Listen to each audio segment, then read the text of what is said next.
funky bass groove. Pop it. Poppin'. Welcome, listeners, to our 6th episode of Conversations in Pencil, the Rough Draft. I'm Nathan, and this is Tayla. Good afternoon, Tayla. Howdy. Today's episode, we once again dread.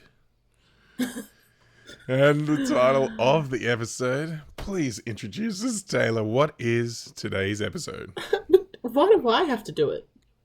Because I do so enjoy hearing the disdain in your voice when you tell us You could really about tell that something from the you don't last want to talk episode, about. I was like, just get this damn thing done. I don't want to do it. Sometimes we do what we don't want to do, and here's Taylor doing Today it right now. is... you've got on the paperwork episode 5 outline. It's episode 6. We are episode 6. Don't worry about dyslexia. It's not contagious. It's in the building. It's in the building. Don't look behind you. Relationships and anxious attachment styles. Nathan's anxious lens and Taylor's horrific journey. It's a fantastic episode today. Welcome to Nathan's Anxious Lens. Anxious. He can't talk properly because anxiety. Ba-ba-dee-ba-dee-ba-do-bo-bo-bo-bo-bo. And Taylor's journey with a theme song. No, Those of you that my know that theme song, would be welcome. We Hello, appreciate darkness, the 80s my being in the old room. friend. Yeah. I've come to talk So- with you again. Our distraction is well deserved because we don't want to talk about it, but we want you to listen, so we are going to talk about it.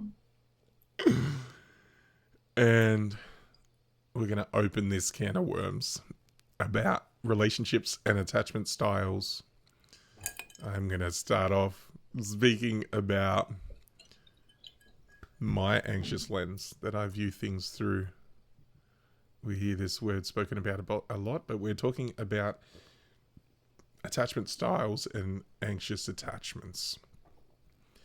As I grew up and built this attachment style into my life, and it has shown up in evident ways on who I'm drawn to, how I operate inside relationships, and the effects that can have on both me and who I'm in a relationship with, and the work that needs to be done to identify these things and realize how we can slide back over to that balance section and aim for building secure relationships with those that we're with.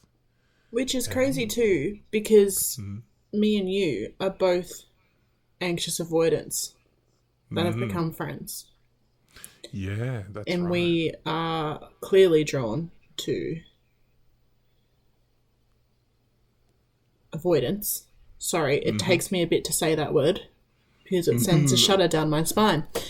Of course. So it's very interesting that we've become quite close friends when our patterns clearly align with the avoidance side of relationships. So we can give a little bit of a rundown then, because we have discussed this extensively, the different attachment styles, Extensively. in trying to understand. Say that again, Taylor. I whispered extensively. Like I'm really putting Extensive emphasis conversation. on the extensiveness of these conversations. Like you've got no idea, Obsessively. y'all. If you've seen a dog, if you've seen a squirrel with a nut in a tree, then you're probably not from Australia.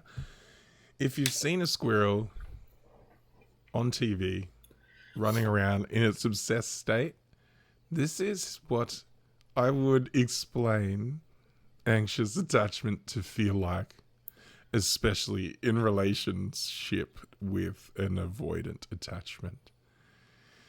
And it brings all those things up. This is what we're going to discuss a little bit, why we're drawn to these types of people, why what the benefits are of that and what makes it really quite difficult. But firstly, we're going to explain a little bit about the different attachment styles. Now, we all want to be secure in our relationships. We want to have that comfortable feeling with being close and having our own independence, but not feeling like it's a threat. It's that wonderful balance zone that we're all aiming for, but excuse me, most of us have not grown up in a situation where that was modeled to us early on. So we have to learn how to do that. How do we get from where we are to secure? Those of us that are already secure, fantastic people. Interestingly, I find them very boring. We both do, but that's just part of our patterns. And I'm still desperately trying to get there and become one of these boring people, because I've realized how it's very healthy. And that's what I'm trying to aim for. That's what I've been trying to aim for. So let's break down the different attachments. How about you explain a little bit about this anxious attachment, Taylor, and what it feels like, perhaps? Constant stress. Constant ache, constant everything. I don't know how to... It's so strange when you're in a relationship with somebody and you're asking for the bare minimum, and when they don't offer it, or they offered it at a point in time in the beginning and then took it away from you towards the end of a relationship, it's constant cycling. It's constant self-reflection of, am I not good enough? Am I not enough? What have I done wrong? What can I do better? How do I change this? How do I be better? How do I get them back? How do I stay with them? How do I make them happy? It's very...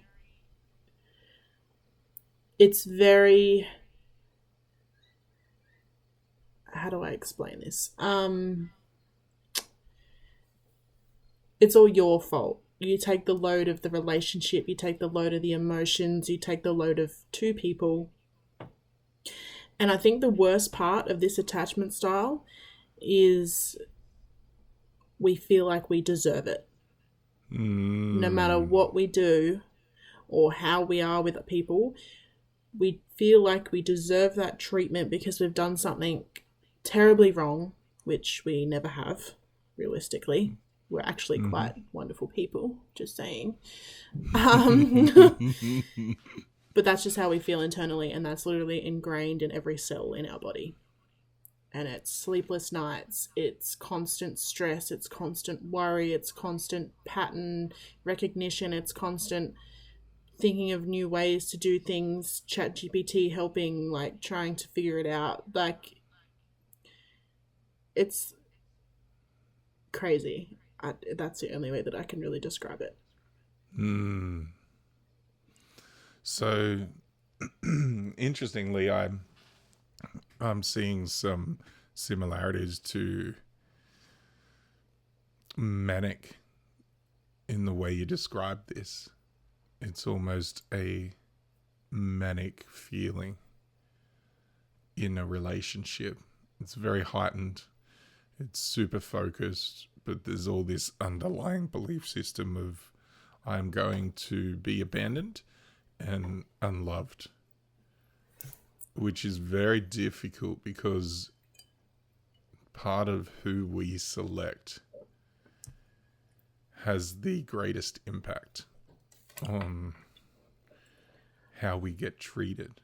So just like I said earlier on, that secure is boring and it's not an attractive thing to aim for, and it's like the preference isn't there. It doesn't switch on all of the manic and excitement and over-the-top feelings that we identify and are quite comfortable with because we experience these types of things as we develop. So we aim for different people. So we aim for these type of avoidant built relationships, which cause these incredibly heightened, intense, fast burning, some people talk about it as. It's And the passion. mm, The passion and the attentiveness in the beginning, and the oh, maybe this could be the one, because they're putting all this time, energy into me, and we sort of relax, I think. We're like, oh, we've got this. And then when those avoidant mechanisms start creeping in, that's when our panic starts creeping in. And then that creates that whole dynamic that we always talk about, which is that push-pull thing that we discuss quite often, which is why anxious people are attached to avoidant people and why avoidant people are attached to anxious people, because it feeds their ego. Okay, so we both have these underlying needs, interestingly, which I do believe is the purpose of all relationships. It's this test, this mirror that the person you're with can hold up to show who you really are, to show the areas that need attention, and they're usually quite scary areas to look at, because we've been taught to reject, or we've been taught to judge or shame them. And when they get shown to us, it's very difficult to take on the responsibility and say, I have played a part in this and I see the unhealthy methods and decisions and energy that I put in. And I see how I cause part of this. Accountability is very difficult, isn't it? What's it been like for you to have these types of conversations where we look at these things and even use that dreaded word as indicators on what to look at for ourselves? Well, someone that's much like you, working towards secure attachment, I think it's a good thing, really. It's a good thing to be able to reflect and sit there and go, hey, that's what I did wrong. That's what I did wrong. I can own up to that and go, yeah, I stuffed up here. But the worst part is when you're putting that on a platter to offer to somebody else that you supposedly are supposed to be in love with, and they can't take accountability. It's devastating, because you're like, I can take accountability for what I've done wrong, and I can change that and mold that into a new way for you, but you can't do the same for me. Now, this is such a complex part of relationships, isn't it? To realize that as someone who has a tendency to do all the heavy lifting and preempt certain things, to find somebody else who shows us that we do that by not following that same pattern, by placing more value on their autonomy or downplaying the closeness that we desire or that they actually give us at the beginning of relationships, we can actually feel very betrayed, I guess, in being shown all of the areas in ourself that need some addressing, need some work, need some love and acceptance. And it's hard when that person too has such a different operating system that what we bring leans on their greatest fears, leans on their most sensitive areas. But the And crazy sudden, thing... yes? Sorry, I realised I cut you off. That's okay, go. The crazy thing is, through all these conversations that we've had about this subject, both our underlying desires and wants is just to be loved. And this is the wonderful alignment where if both people can recognize that they both play a part and they both have made their selections, even if it's just at a subconscious level, they can actually turn around no matter what their attachment style is and make the decision to both work towards a secure relationship together. This is possible. Let's say this now. This is very possible. And we have done our best, both Tayla and I, in each of our relationships. And we both didn't get there. Because the other person needs to be willing to come along and co-author the relationship also. They need to be willing to also recognize what you do. And often you do have to go first as someone that is anxious, because we're a bit in the future. We're a bit manic, we're a bit in the future, we're not so much living in the moment. And when we find an avoidant who is happy to live in the moment or even slide back into the past a little bit, it's very difficult to synchronize those two things. So we do tend to have to go first. And we're those type of people anyway. We are going to put in that work. But what really comes down to is starting to build this really secure relationship with yourself. Here's the boundaries I have. Here's how I'm going to implement them. This is an entire subject on its own. Just the boundaries and what a boundary is, how to implement boundaries healthily, and how to hold your boundaries in relationships. And that's a huge important part to helping your partner feel quite secure also. Because if we're all in the mix looking for reasons that that support this underlying fear that we're going to be dismissed or that we're going to be abandoned or unloved, then we're sort of flinching almost every time any conflict happens on both sides. But both of us experience conflict in different ways. Both of us have different ways of dealing with conflict. And there has to be a decision at some point to meet in a middle ground to come up with a plan together. To go, this is the aim. This is where we're aiming for. We're aiming to be comfortable with our closeness and independence. A wonderful balance. And work towards that together.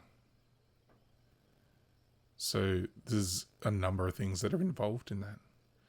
That stability to figure out together how you both can address conflict so you both feel safe. To figure out how you can both have healthy independence and what that looks like for each of you. To realize that we both have different needs, and giving each other what we need is not always going to fulfill the needs of the person you're giving it to. And I think the biggest thing that I've sort of had to come to terms with while talking this through extensively with Nathan so much, as we were both in the same situation with people that were avoidant, is coming to terms with how devastating it is for these types of attachment styles to live. We both sympathize heavily with avoidance, and I think we're both quite devastated when they didn't want to walk the path that they could have walked with us. But I think it's also important to recognize that the way in which they live is very sad, very tough, and you just pray that they will figure it out and hopefully reflect and change before they get to beyond their years to change. Because these people are all deserving of love. And they have taught Nathan and I an incredible amount of lessons being anxious attached people. And I think that's why Nathan and I are both heading towards secure, because we realize our worth from those relationships. And I think we both just hope that by doing what we've done, we've been able to help them also reflect on their choices, decisions, and ways to live, and hope nothing but the best for them. It is difficult to get to a point when you're feeling that much fear and pain from wounds that you've sustained early in life that need healing and attention. And when the person you love and value most leans on those and hurts, sort of brings those to the surface again without their intention. It's kind of the purpose of the relationship, isn't it? To show us where our sensitive wounds are, where the areas for growth can be, what needs to be addressed, then to actually have that person unknowingly bring that to the forefront of our minds. I am so grateful for that. Yeah, they are really beautiful people. It's so funny. I think about it as we're sitting here talking about how they are with different people in their lives, and being someone who was the closest that anyone could get in that relationship, the avoidant anxious relationship. You are going to be, the anxious person is going to be the closest person to them. And it's crazy how you watch the dynamics. Like, as I was the person that was closest, I got hurt the most. And then you watch them with family and friends, and you just like, the way you show up for these people is absolutely wonderful because they need you, but also, why can't you show up for me in that way? Why am I not one of the most important people in your world? Like, but it is incredible to watch them with people that are suffering, like their friends or their family, and they need help. They're the first person they call because they would do anything for them. So it is devastating, but they are still, and I don't think people should recoil away from an avoidant person, because they are still people, and they just have work to do, I guess. And whether they're willing to work with it with you or without you, you're going to learn a lesson either way. Yeah. And that's what I appreciate most, is that there's no waste in it. It was necessary for me to see the parts of myself shown back to me, to see the effect on someone that was very lovely and innocent, and to see how they live, and to become a person that I really liked as a result, someone who was quite aware in the end of how they affected the person they're in love with, of someone who chose how to treat them and gained power over themselves by understanding. This is why it's important to start actually looking into attachment styles and understand the differences between us, because we're kind of learning each other's languages, and we get more of a choice once we're aware, and we get to choose different patterns. And I like who I've become as a result of that. I like that I was shown the areas where my weaknesses lie, the areas where my fears lived. I like that I was shown all the shadow parts that I had rejected in childhood. that had slid into the shadows and started to integrate them back into my life in a healthy way. I think it's important too to mention that if these people by chance are listening to this podcast, this is all Nathan and I ever talked about. We only ever talked about ways in which we could approach our partners at the time, ways in which we could navigate their style, how to make their life better and easier.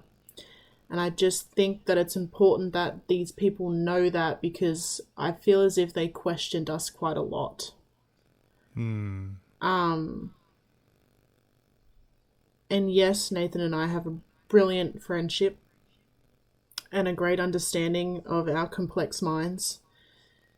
But it is important that you know that all our conversations were only ever about you guys and how to make it better. And there's an interesting caveat to that too, because when it comes to avoidant attachment and privacy and autonomy, and they want to know they're very protected, because that's how they've had to live. They've had to survive much of their life. And so we were very cautious of what we did share, and when we say we talked about this, we focus on attachment styles. We focused on how to reach secure. We focused on how to build a method of interacting with avoidant attachment that would be successful in how to approach conversations and discuss things so that we didn't hurt them. Because often we do hurt them in the way we operate. Often we do scare them in the way we operate. And so, excuse me. So we were always trying to learn how what we were doing was affecting them and how we could make a different choice. And whilst doing that, we were very conscious of protecting their privacy and personal details. So I anticipate that if they do listen, they might have a spike and think, oh no, what has been said about me? It's always been with a focus to connect, to be secure, to display love in a way that an attachment style, a avoidant attached style, will most desire and benefit from. It was never to share personal details or... And just to take a moment too to realise how difficult that is to do when you are manic as hell. When you're fighting every nerve ending in your body to be like, I want to do this, this, this, and this. But then to be able to take a moment to breathe and come up with a better solution than jumping down someone's throat about something because they can't handle it. And that's the beauty of an avoidant. This is the effect they can have on anxious people. That the anxious person will turn around and... Driven by emotions, we are. Heavily driven by emotions, yeah. And to sync those up, to sync up the fear, to understand it, and sync up the love, and understand that someone is different and has different needs and thinks differently, it's very difficult. And we are super willing because they really do deserve that. We look at them quite often and just think, if only I could just... That's a hard one. If only I could just...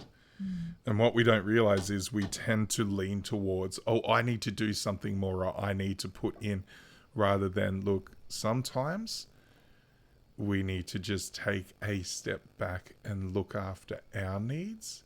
And that's the greatest thing you can give to them. So just remember, it's very important to actually look after you and your needs in a relationship with an avoidant. This is going to be hard because we're not good at it.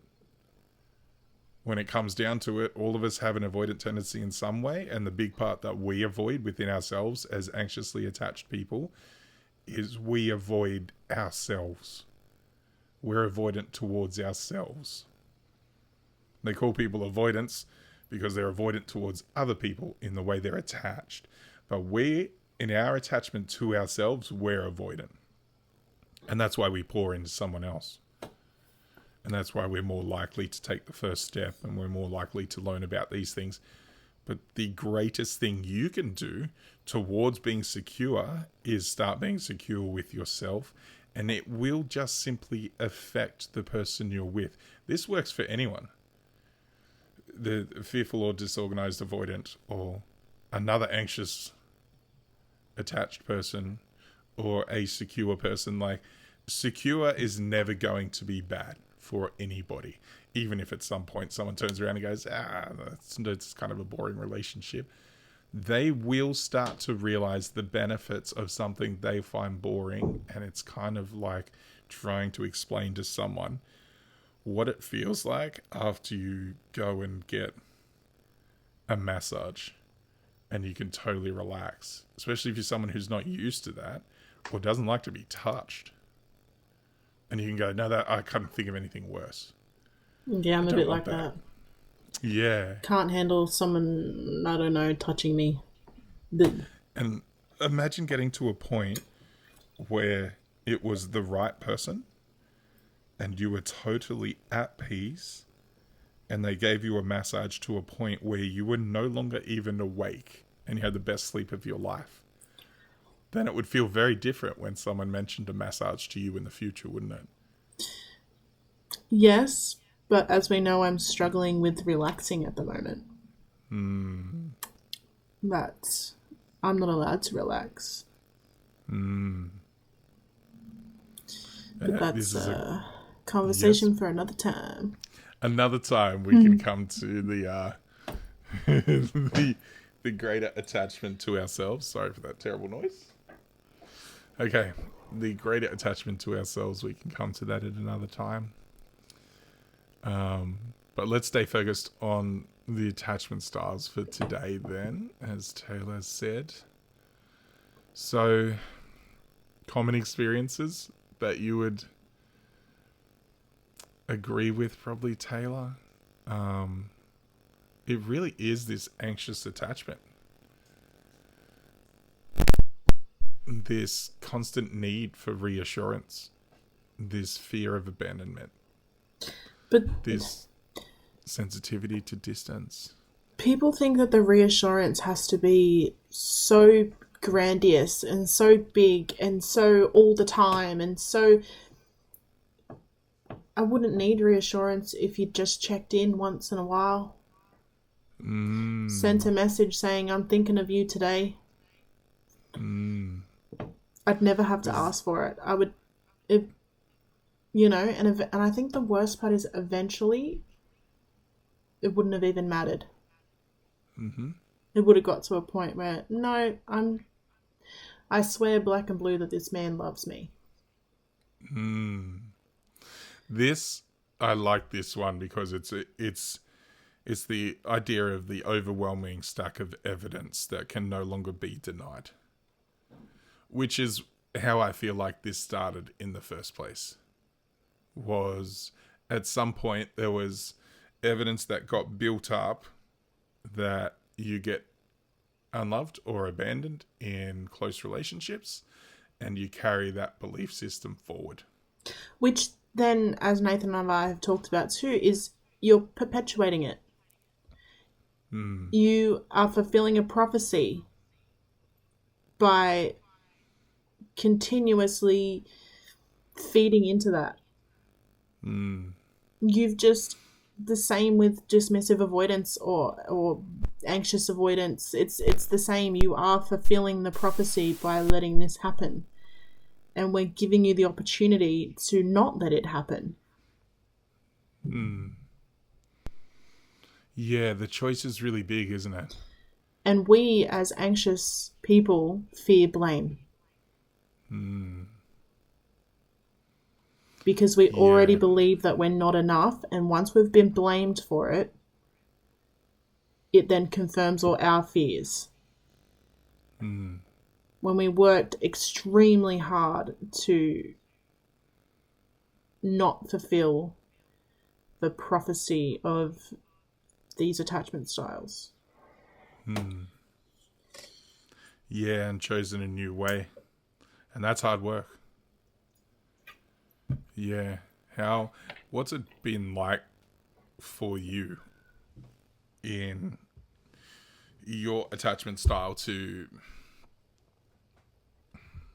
change it and start working towards secure?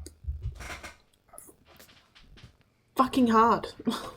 That's the only thing Super I can hard. say. It's been hard. You're underpinning every single belief system that you have. Every single one. You're rewiring your nervous system that you've had since you were a child. You are working extremely, extremely hard to be a better person, to be more secure. But it feeds into everything. Like, at the moment, my biggest thing is the whole feminine masculine energy.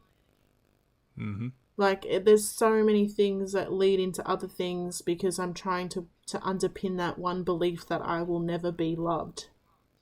You don't truly love me. Oh, but then it's that whole thing, well, you can't love someone unless you fully love yourself. Okay, I'm working on it.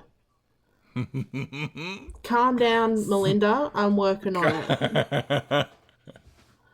So there seems, because you can hear the internal conflict. Is this constant battle in the anxious brain? It's like, oh well, I hear what I need to do. Yeah, we're But very I'm going aware. We're self-aware as hell. We logically have conversations like this all the time. We need to do this. Do we do it? No. No. No. And so, how have you started doing this? Oh, Nathan wants me to talk about the thing. The things. I've started doing tapping sessions. I've done one session, so let's not go too crazy, but I've started doing it. And you can definitely already tell the results. Yeah, it was... I think I've had many conversations with Nathan over the year that we've been talking and been friends. And he's always like, Tayla, let's do some tapping. And I'm just like, no, I don't want to do that. No, hell no. I'm good. And I think my problem was, and I feel like a lot of you probably going to think the same, I didn't believe it. I didn't believe it. I thought it was ridiculous. I thought it was like, okay, cool. Like, I'm going to do some weird tapping and he's going to sit here and watch me. That's weird. I did my first proper session. I can't explain to you the relief, the tears that just rolled out without any provoking, the disdain, the disassociation, as I too have avoidant tendencies, so I've learnt when it comes to dealing with things internally, and the way it actually has brought back the old Tayla. I am someone who used to sing and dance all the time, because I just did not give a hoot what anyone thought about me. I didn't care, not one iota. I didn't care. All of that in the last 7 years got shut down dramatically. I did this one tapping session. I started singing again. Yes, like that night too. I started singing again, and that is wild. Yeah. Like stupid singing. Like just, I've got a lovely bunch of coconuts, like just, yeah, Yes. just Yeah. random. I started talking. I started feeling light and fluffy. And I didn't realize how pushed down I was inside until I had done this session. One session isn't going to do it, but It's done something, and now I'm keen to do the next one. Mm. Mm. And this is not hoo-ha, witchcraft, crazy stuff. If you are so desperate and need something and nothing else is working, try it. Just try it. If it's not for you, Yeah. it's not for you. Nathan and I have talked about it. If he says if you don't believe it, if you don't think it works, give it 6 months, see how you go. It took one session. Mm. One half an hour session. And I can't describe to you how I feel now. Mm. Yeah, it was the same for me. And a number of people that I've worked with, that they just went, oh wow, I did not even realize how intense everything was, how much I was dealing with. I think the kids, my nieces and nephews, are probably my greatest indicator, really, that I see. I see them when they're not doing great, and when they were much littler, you'd pick them up, something would be going on, and you just felt the tension and stress in them.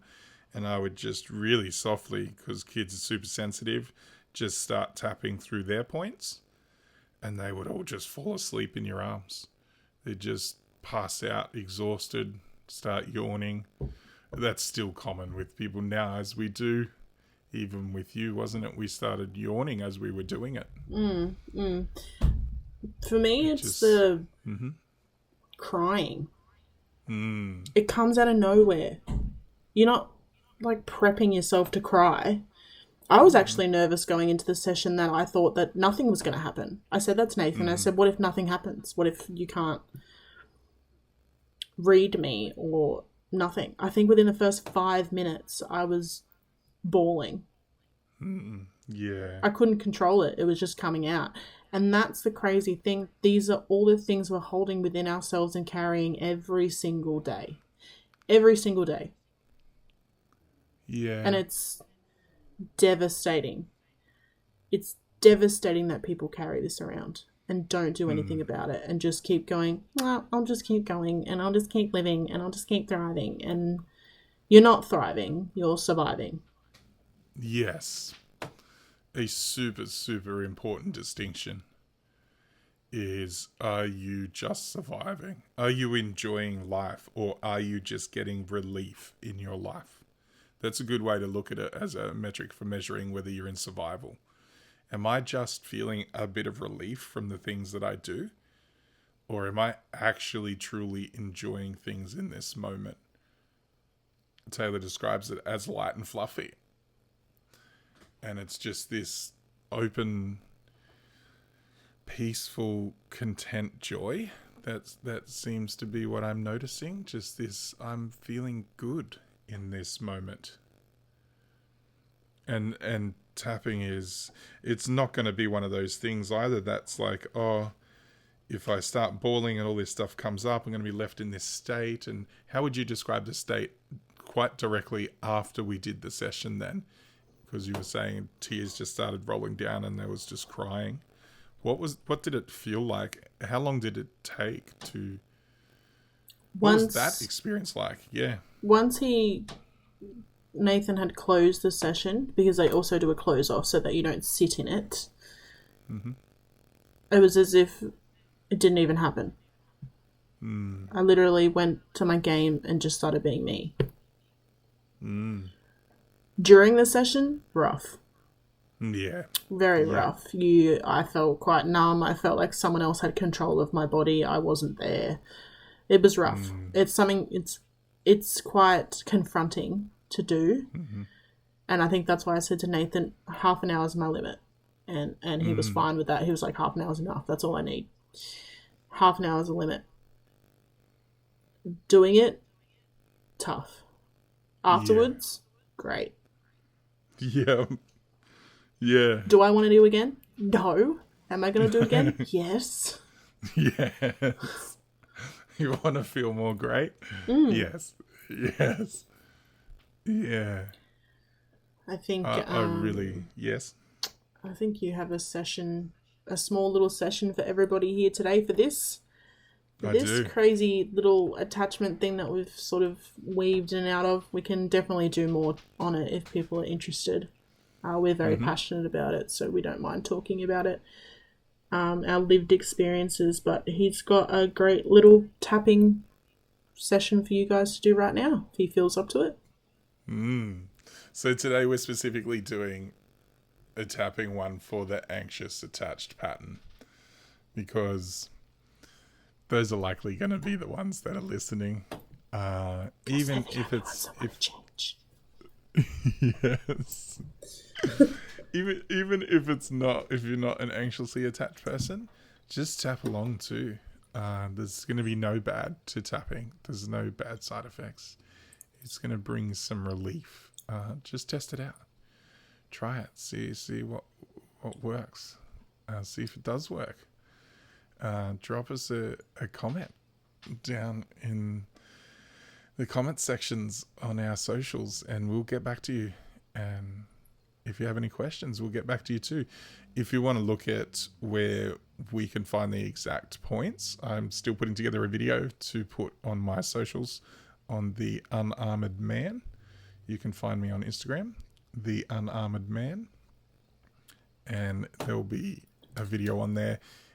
It doesn't matter, even if you can't find me on there. There's a bunch of... You can't find me on Instagram. I'm sorry, guys. You can't find Tayla on Instagram? You can find the podcast, Conversations in Pencil, on Instagram, and we will get back to you there too. And there you could chat with Tayla if you need to get a hold of Tayla and ask her some more pointed questions. And she'll let you know. Tayla's very honest, and as you can see. So today, it's okay if you're searching for the points, look at the Unarmored Man on Instagram, and I'll get a video up there soon so you can follow along to the points, and just follow along with me now as I tap. And we'll work for the anxious attachment, but it's going to give benefit to those, even that aren't this attachment style. Bring some relief, because in some way we're all anxiously attached in some way, whether it be to ourselves or other people or family. We feel anxiety all the time. So we'll start it off now. We'll tap on that karate chop point, and we'll get Tayla to be my client for this one, to take the position of you guys listening. We'll say, even though I feel afraid of being left behind, I feel afraid of being left behind.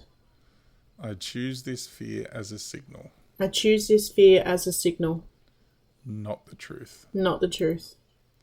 Even though my body feels anxious when I don't have certainty, my body feels anxious when I don't have certainty, I deeply and completely honor and accept myself now. honor and accept myself now. Even though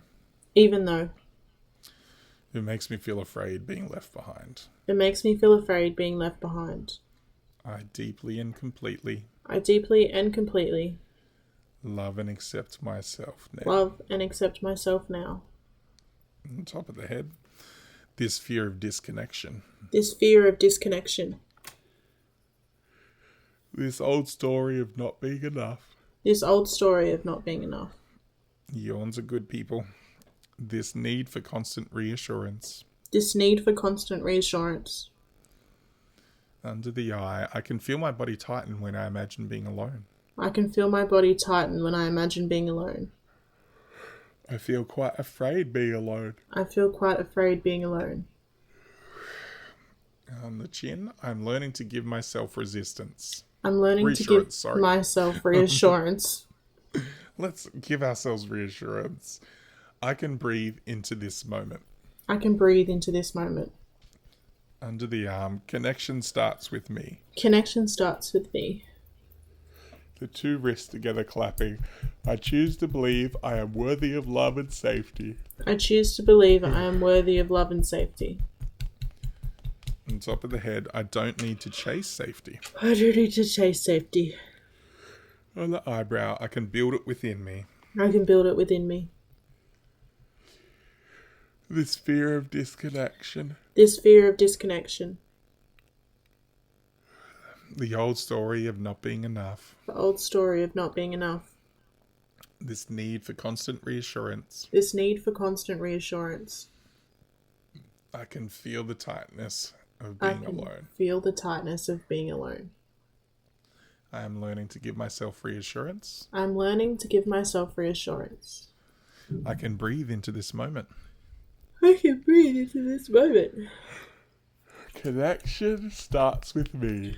Connection starts with me. I choose to believe I'm worthy of love and safety. I choose to believe I'm worthy of love and safety. Good. Deep breath. Yawns are fantastic. Did you guys yawn at home? Did you tap along? Seems to automatically happen. This has been our episode. Our brief description of attachment styles, our focus on anxious attachment. As Taylor and I understand this best, experiencing it. Perhaps you guys experience different things. Perhaps you're different attachment style. Perhaps you see different things as a anxiously attached person. We love to hear from you. Jump into the comments. We'll get back to you. And keep it in your minds that your attachments don't define you. They just explain how we learn to love and connect early on. And we can always redraw those lines. Thank you so much, Taylor. It's been wonderful discussing this with you today again. Thanks, Nathan. Until next time, remember, the beauty of life is that you can always erase, redraw, and keep creating. Until next time, goodbye, and goodbye, Taylor. Goodbye, everyone. Goodbye. Right key sliding, playful and quirky. Brass punches, sharp and perky. Baseline dances.